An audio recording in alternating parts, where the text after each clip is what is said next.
Good afternoon, everyone. So here today on TAY Talks podcast, we are on the subject of homelessness. We have is Iko today joining us on this beautiful Sunday afternoon from the Watts area. How's it going, Iziko? Hi, I'm good. It's going well. How's your day so far?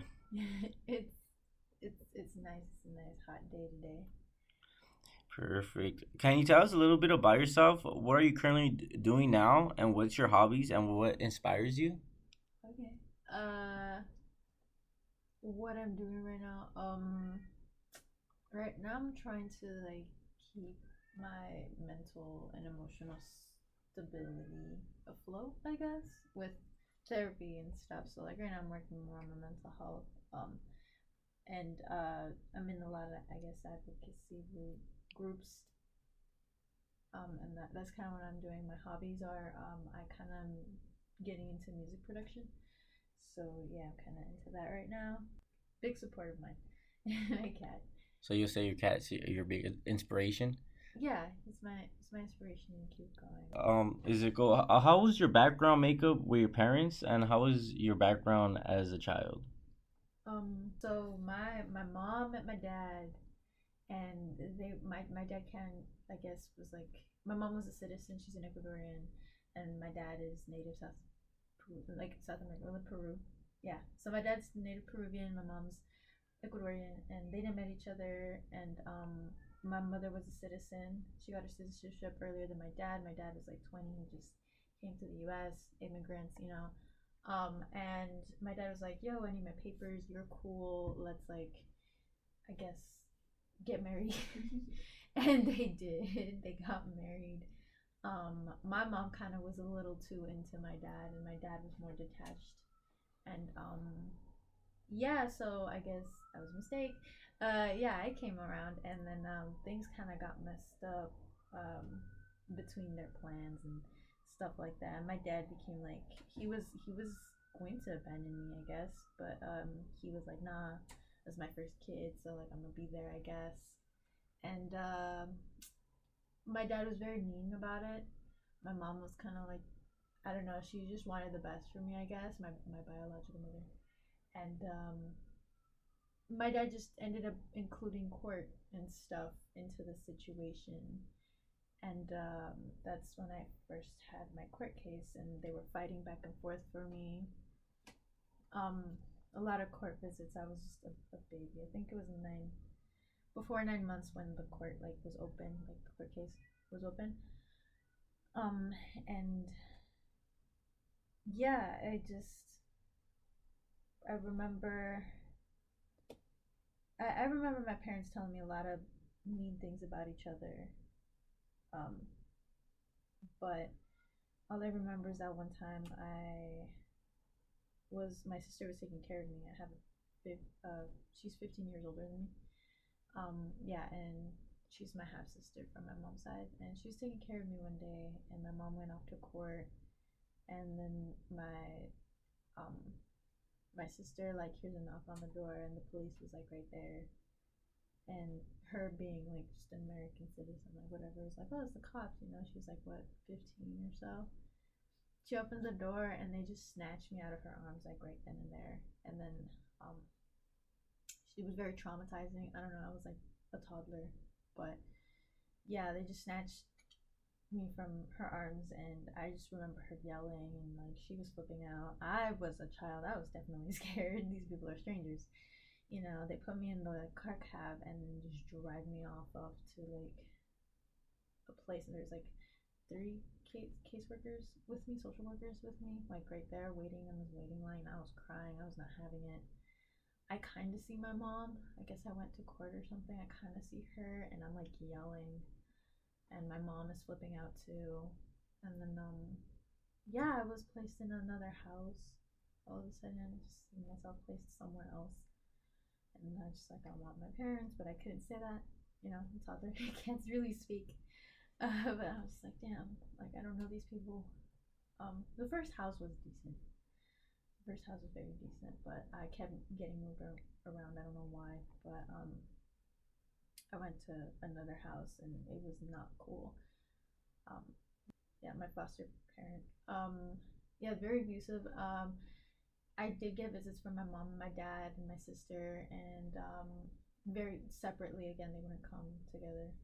And I would tell my mom, my bio mom, like, hey, they're beating me here, they're hurting me, they don't shower me, they don't feed me, they give me dog food. Um, and I'm like a toddler, you know, like I'm like 3 because I stayed in there for like some years as a toddler, but I started to learn how to speak, and I was like, yo, I need help. There's one time my sister took me to the hospital because there were splinters on my feet and they were swollen. And I had bug bites all over, and my sister's like, yo, what are they doing to my sister? And it was crazy. I don't really remember that one, but she would tell me like, yeah, they the last house they would not take care of me, and I was placed there the longest too. Um, and the reason why I was moved around apparently, like I think, was because I ran away from the first house, and the second house I don't know what happened. Again, a toddler, I don't know, they left the door open, and I ran. Yeah, that sounds like a very traumatic experience, especially for you to be that young and still highly remember it. So then, yeah, the I eventually get out of there. My mom ends up like making a court case about it. My dad ends up having like an apartment, whatever, to have me. So he has majority of the custody. My mom ends up having like the weekends, only Sundays actually. Would be seeing my mom today. But yeah, and I stay with my dad and my stepmom, which practically she raised me the most. My bio mom kind of went a little crazy after that.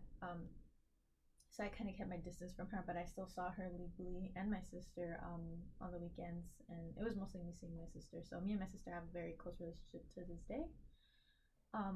My bio mom, I kind of don't talk to her anymore. My dad, he took me to Peru one time. I ran away from Peru and came all the way over here when I was 15, by myself, and then I started to kick it with my sister. I found her here in LA, and yeah, yeah, that's kind of how my family situation is. I still call over at Peru, like trying to see how my little brother is, and my mom, my stepmom. I call her mom, but yeah, my stepmom because she raised me, and yeah, I just keep up with them. Trying to get money to go see them at some point, but yeah, it's kind of my family situation right now. How can you describe the environment you grew up in? Um, very, very unstable and chaotic. There was never a moment to rest mentally, emotionally, physically. I was always moving around. Um, a lot of abuse from my father. Um, a lot of, and mostly psychological abuse, but also very much physical abuse as well. Um, What caused you to enter the care system? um, see what had happened was, yeah. So when I came here to the United States, I came back, ran away from my dad. He took me to Peru for a year when I was 14. Came back at 15. I was at LAX. I was like, yo, I was like, I'm practically homeless. I'm gonna see if I can find my sister, you know? Found my sister and stuff. Oh, wait, no. Like, I was planning on going homeless actually. My sister helped me get a flight here and stuff because I was calling her all the way in Peru. I was like, yo, my dad's beating me.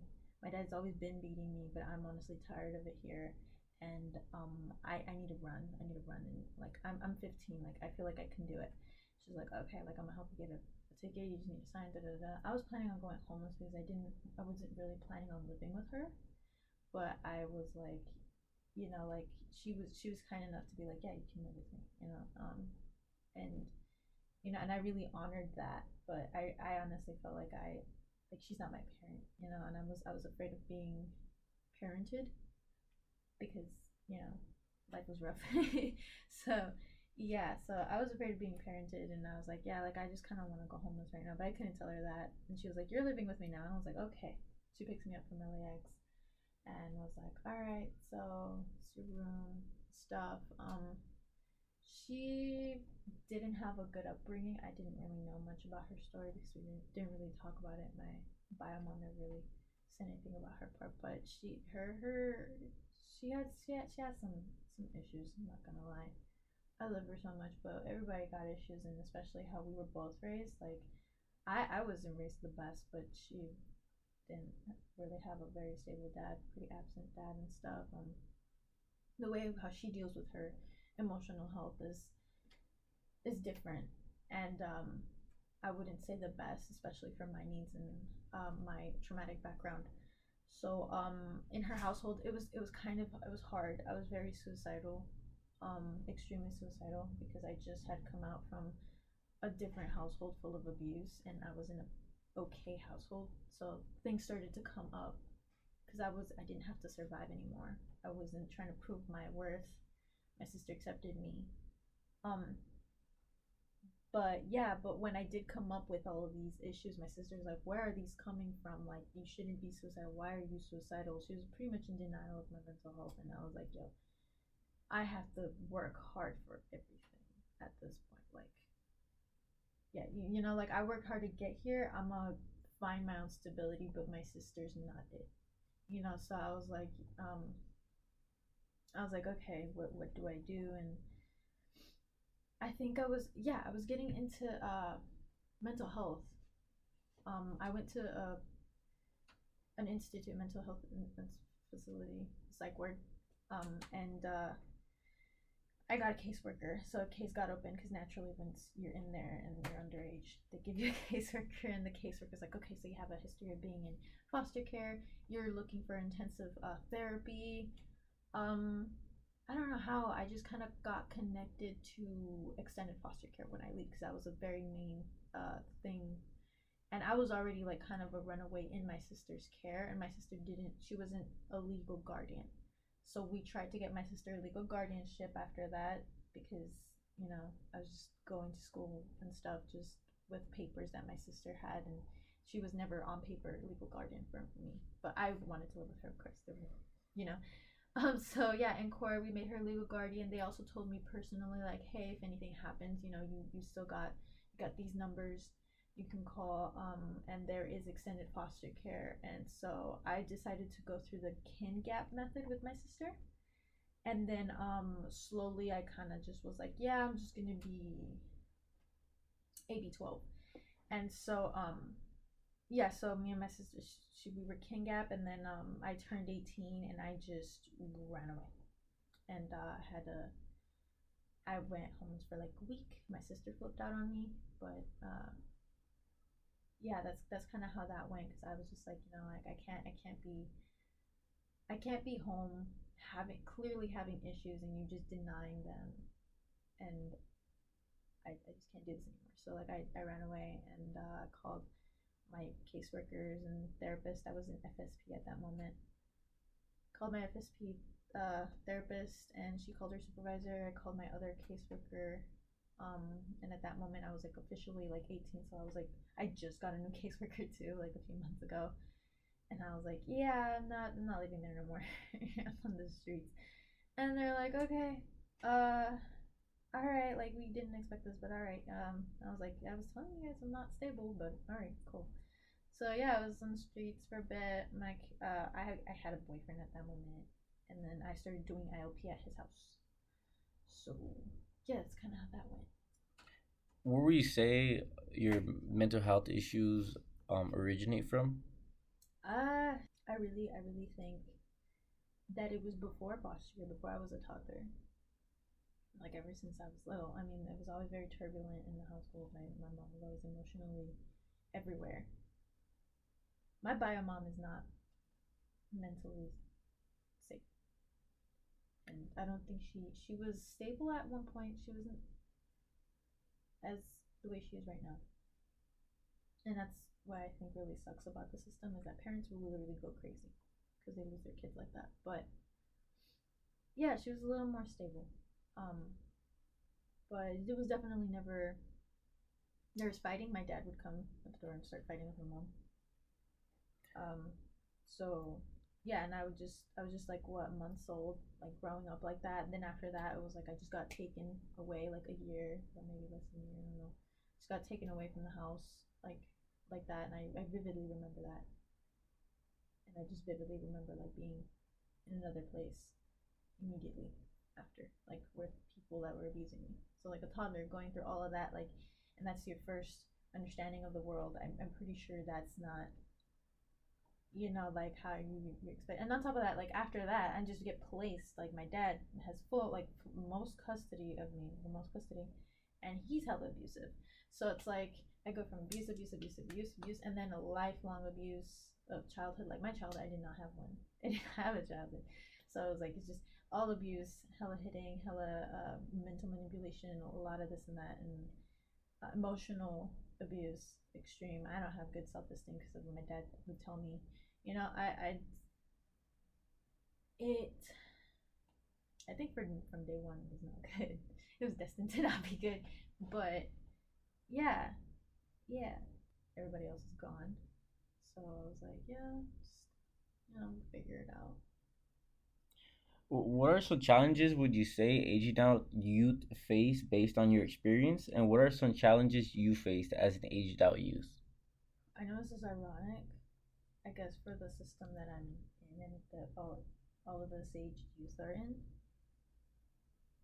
Housing. We're supposed to be housed, but yet nobody really understands how to house people apparently. Cause on the topic of uh, on the topic of being homeless, I was homelessness. I was homeless, and yeah, I was after again. I was placed with I did IOP at my ex's place. Um, I he ran away. It was abusive relationship, being there. But at that point, it was my choice. It wasn't like I was just placed there. I chose to be there. But yeah, I was abusive, and I was just like, you know what, like they end up leaving, thankfully. They end up leaving to Indiana. They run away from their problems, and I was like, yo, okay. I was like, all right, like um, I was trying to get a job. I was trying to get myself a little more stable. I had a job. I got myself a car. Um, and in that in that in his house, his family's household, I just felt like like I'm gonna kill myself. I was just like, I really want to die right now. I need to be out of here. I need to leave here. So then I kind of took the same thing as they like he did, that he just ran away from his issues. I kind of was like, I have a car. I'm gonna live in my car. And I went up to San Francisco. No, first I went to Nevada. Just chilled, started traveling. Was in my car, and went up to San Francisco. And then I was just homeless after that. I just didn't go back. Couldn't go back really. My mental health was like off the roof. Like I was not okay. It was better for me to honestly be living in my car. It was a lot safer. I felt like I had more control over my life. And before that, I told weeks before I left my sister's place even, and I went on the streets for like a week. I told my caseworker, my I told my caseworker like, hey, we really need to get those THPs going. Like those papers. We really need to get that going because I'm not staying here any longer. Like it's coming. I don't know when, but it's coming. And you know how the processing, like foster care, being in foster care, getting anything done is months and months of waiting. So I'm over here like, yo, I really, really need these papers, man. Like we've been working on it since day one. Like, like ever since I got like before I turned 18, caseworker. I don't know what they're called, but like, you have a caseworker before you're 18 and they kind of give you like the runaround. Yeah, I was like, before that, I already was applying for THPs. And I'm like, yo, like, have any of them been through? And this is before COVID, too. I went homeless right 2 months after COVID, like, and went to my ex's place. So it was insane. Um, but yeah, I was like, yo, I need housing, I need housing, I need housing. Nah, like, they're slow. I don't know, nobody took them. They're still in process. You want to go to this, like, orientation, that's how they be doing. You need that orientation, you need that introduction. I'm like, man, I'm on the streets. And they're like, I can't help you. And I'm like, all right, trying to see what I can do. I literally just knew my now ex. I knew him for like 3 months, and I was like, I'm living with you, man. Didn't work out, obviously. um Hell abusive. But yeah, yeah. And then again, I'm like, yo, I'm unstable at his house. Like he left. I know, like it's all good. I'm safe now. Like he's gone, but I feel like killing myself. I need more stability. Like I literally feel like I'm disconnected from the world. His family, I talk to his family, but they don't. They feel like strangers to me. This is not my home. I don't feel good. I have history of like hella suicidal thoughts. Like man, like I need help. I need housing. How are those THP going? You know, what's going on with that? Um, hold on a sec. Like, yeah, like like if anything, we can put you in shelters and stuff. They started talking to me about shelters. I'm like, nah, I need that THP. Like that's the whole point of being through this. I was always interested in the THPs. I've been always working, signing papers, putting them through and everything. And they're like, yeah, well, I don't know, like the COVID, da da da da da. Yeah, still in process. So yeah, that didn't work out. The time came. I'm like, yeah, like consider me homeless in 2 weeks, honey. That's what's happening. And yeah, my homeless in 2 weeks was just packed as much clothes as I could into my little. It was a Volkswagen buggy, 2005, and I was like, yeah, I'm booking it. And then packed all my stuff in there. Just drove my little poor buggy. It was oil change too, everywhere. Just drove everywhere. Had a blast. Not gonna lie, but I saved all my IOP money from living at my ex's house. So I was smart about it. I wasn't just gonna just kick it, but I saved all that money and used it for gas. Used it sparingly. Went homeless for like more than a year, like more than half a year in my little bug, and yeah, I ended up. How much did I? I started with like 5,000 or thousand, and only got like 1,000 left by the time I got housed. I got housed literally recently, in October, right on Halloween. Got housed by and it wasn't even through DCFS. It was through LASA, I believe. I got a Section 8 voucher, and yeah, and that was even more complicated. Oh, I have to talk about that, because it was like I was over here in these public housing authorities, and they're like, yo, like your foster care, like what are you doing here, like you don't belong here, you're supposed to be housed, like that's the whole point of foster care, da da da da da, and like you're double dipping, da da da, and I'm like, bro, it's not what you think. Like that's not how things work. And I'm homeless right now. You want to see me living in my car? I haven't had a shower. I need to brush my teeth. Like y'all got services. I'm gonna take them. That's your job. I'm tired of these people saying that they got these offerings. If they're not gonna help me, I know y'all are gonna help me because that's your job. So they're like, all right, like whatever. It took literally. I had one caseworker that did not believe I was homeless. She was very weird about it because I lived in my car, and I dressed fine. I had enough money to buy myself some clothes, so I was like, okay, like I'm gonna dress however I want to dress. I don't want to look homeless. Everybody has the right to feel fresh, I guess. It wasn't even that like expensive clothes. Not like I was buying Gucci. It was just I went to Ross, bought things on clearance, and she was like, it's like, so you're on the streets, right? I'm like, do you like five? I was working with her for 5 weeks. Finally, she asks me, "Do you need a shower?" I'm like, "Yes, ma'am." And she's like, "Cause she sees me coming out of my car. She like finally meets me and sees me coming out of my car. She's like, "Do you need a shower?" Like in disbelief. And I'm like, "Yeah, yeah, that would be great. I didn't know you guys had that service. Thank you." And she's like, "Yeah, if anything, like da da da." And then she started talking to me about actual placements and stuff. So she didn't even believe that I was homeless. It was insane. Um, but yeah, the biggest problem was though that about the fact that if I did get housed, I could get the IOP and stuff, and like I'm supposed to be getting paid and all this and that because I'm under the IOP program. So they were more concerned about the money and how much money I actually had, which was literally nothing at that point because I was homeless and I used it all, well, most of it. And because homeless is expensive. It's not cheap to be homeless. People think like, oh yeah, you just survive on dollars. Hell no, it's expensive as hell. Um, but anyways, not the point. Yeah, so like I'm over here with no money, and I'm just like I'm trying to save as much for gas because gas is going high as hell. Um, it's crazy now. I'm glad I'm housed now, but yeah, so I'm just like, what money? I'm in my car. IOP only gives you money if I am housed, if I have stable housing. And if even I only care about getting housed, like even if I don't get housed, I can just leave uh AB 12. So it was either I get housed or leave AB 12.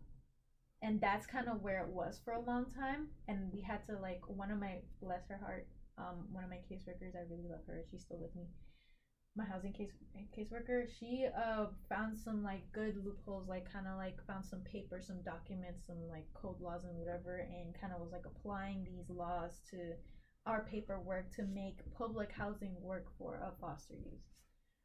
And if it weren't for her, I'd still be homeless, honestly. um it's really, when it comes to homelessness, it's really up to those people who actually do their job and know how to do it. um but yeah, that's kind of how I got housed in the methods. It was very hard. But it was two systems kind of like half-assing their jobs, and it only took one good caseworker that actually understood and was there with me and was like, yeah, we're gonna get you some housing, don't worry about it. What would you say is the mental health effects on going homeless for that set in time? It's insane. Oh yeah, I'm sorry, I left a very key important component in all of that. I was going to be housed pretty early, like 3 months in of my homelessness.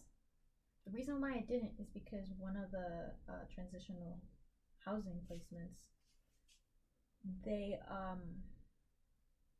so I was going through that interview, right? And it was through Zoom because again, we are going through the pandemic. And they were like, yeah, like just talk about yourself. We're trying to evaluate if you're like, cool, whatever. I'm in a court case with them right now. Because they denied me because of my mental health and discrimination, literally discrimination. Apparently, I'm not the only one. And the thing is that I didn't know, but I think they were like not a private organization, something like that. But yeah, I was gonna be housed, and if it weren't for them discriminating and saying that, oh yeah, I don't think we can help you with like your mental health, I'm like, bro, it's homelessness. Like literally, the reason why I am suicidal right now and like really unsafe right now is because I am on the streets. How am I not expected to be scared for my life and paranoid? I have to lock my doors, make sure I park in the right place, make sure there's no crackheads like trying to break into my car, because they will do that, and they almost have. They've tried taking my transmission. They've tried like people be under the cars and stuff, doing stuff, and I'm like, how am I not supposed to? I can't sleep at night, like and you guys are supposed to help me alleviate that. And on top of that, I have FSP. I have a therapist, but they're like, yeah, no, I don't think we can, like, if anything happens, like, practically, no, you're too fucked up. We can't help you. And sorry for my language. Yeah, and I was just like, dope. So the people that were supposed to help me just were like, nah. And it was so hard to get one person. It was my only and first interview, and they're like, no. So I would have been housed then, and then I lost a lot of money because I kept on being homeless. So I was like months and months and months homeless. Then I got into public housing. So I literally like was like, yeah, this is taking too long. Who knows when I'll get transitional housing? And so that's when I got into public housing. And yeah, yeah, for a system that's supposed to house you, public housing did somewhat of a better job, and people shit on it too. It's crazy. When turning 18, how was your situation from 18 and age now, and then, either stopping services once you turned 18 or to continuing with services? How did you see that leap once you kind of went ahead and, you know? It was strange. It felt like some sort of weird graduation. That was like, it was odd. It was very odd. I got to meet with Miss Christian. I don't know who that is. But yeah, like her name was Christian or something. Um, she was really cool. I had an underage caseworker because I was through the King Gap system. So I had a caseworker because once I entered the King Gap system, I was like 16. And I was literally saying like, yeah, I'm going to go through AB 12 because I'm not staying in my sister's house. Like I told her I was gonna leave at 18, and that's what I did. Um, so yeah, so I'm through the Kenya system, and they knew that I was going for AB 12, so they assigned me like a caseworker for like that transition, like a different caseworker, like underage, and then they said, okay, this is your temporary caseworker that's gonna help you get into THPs. By the time you get 18, you're already in your house. You're good. Never happened, of course, but yeah. So then after her, I turned 18 in literally a few months, like on my before my birthday, like a few months before my birthday. It was February is my birthday. Um, I got a different caseworker, my 18 caseworker. I met with Miss Christian at the Wilshire office right here, like all the way down, La Brea like section. Yeah, I met with all of them in the table. They were like, yeah, we also got you the Chafee grant and stuff. I'm a nerd, by the way. So I was like, yeah, totally into school. I'm actually trying to go to school right now. But anyways, yeah, so we got this Chafee grant for you and everything. You qualify for this and this and this. You can go to school. Just get that housing. We're gonna work on you with get the housing. Like these are the you're in. AB 12. These are your options. You can do IOP. You can do this. You can do that. It felt like a weird graduation, like a weird, like yeah, you did it kind of thing. Um, Little did I know what it actually meant. Yes, you know, you're like, oh, what did I sign up for? It wasn't bad though, of course. Like it could be a lot off worse, but that's why we're here. We know the system's flawed. Yes. Yeah. So, yeah, it was strange. I was like a meeting with all these people who apparently are important. I met with a caseworker that had my case when I was a toddler. Yeah, that same caseworker. She said like, oh my god, I remember you when you were a toddler. And my sister was there with me. She recognized her, and it was so strange, the strangest feeling ever. But yeah, I was there, and I was just like, okay, so I'm 18. I'm excited. I feel like this is gonna work out. I, a few months later, me and my sister get on falling out. I'm like, I'm homeless. I had to call my new caseworker who doesn't know much about me. She doesn't really understand that when something happens to me, I'm not quick to respond. So I'm just like, yeah, I'm on the streets right now. And you're like, you gave me no warning. I'm like, I'm sorry, hun. I'm on the street. I couldn't do it anymore. I've been telling you, and I've actually told the previous caseworker already. She knows that me and my sister we're gonna have some falling out. It was only a matter of time. That's why I've been working on THP so hard, getting all those papers to go through.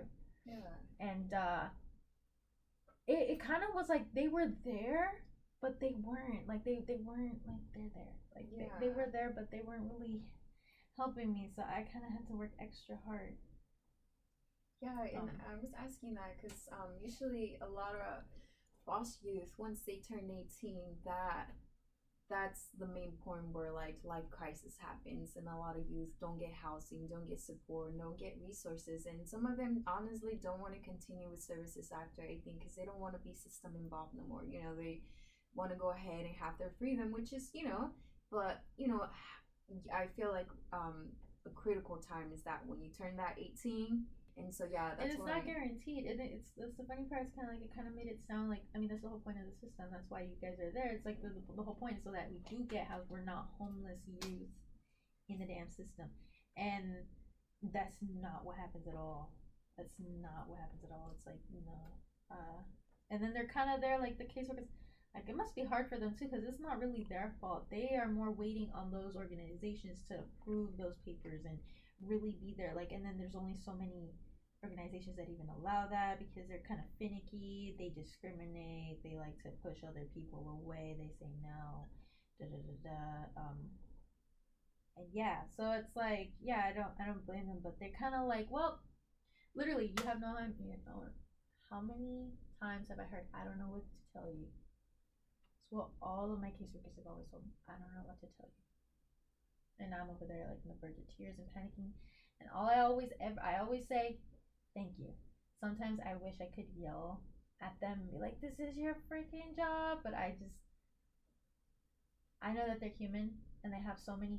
Another big problem is that they have so many kids on their case hold. They're stressed out. most of my caseworkers don't remember like what's going on with me. Sometimes they have to have a little update because they do remember, they get the big idea of what we're working for, but they have so many kids that they like kind of like are like, oh, so how you doing? And I'm just like, yeah, so this and this and this is happening. Do you remember that? And they're like, oh yeah, yeah, yeah. So yeah, I don't blame them either, but it's just there needs to be a lot more organized. We need to stop overworking these people. For stability. The system needs to actually work. I feel like if it actually worked, these people wouldn't be overworked. There wouldn't be too much of anything. They would be working. Yeah. What are three recommendations from your experience for people listening in to better understand TAY youth needs? What would you recommend?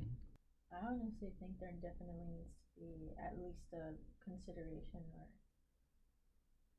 I don't know, something in like restructuring how the system flows. Because the system, it functions, but it doesn't flow correctly. It's very jagged, and these organizations keep putting like laws to protect themselves to be able to deny people in need. Because that's actually what I'm going through right now in like the court case right now that I'm in. They protect themselves, um, because they don't want to house people, but they want to get that government money. And they're like, oh no, we're just only gonna house the good kids. I'm like, bro, like we're in the system that's fucked up. You really think we're gonna be sane? How are we supposed to be sane and fine? And on top of that, we're like verge homeless. We're hella insecure about our home, like our stability. We're not gonna be just sane kids. And if we do look like it, we're for sure pretending, because that's what we learn at a very young age, is to pretend to make it. And it doesn't work all the time. We end up breaking a lot along the way.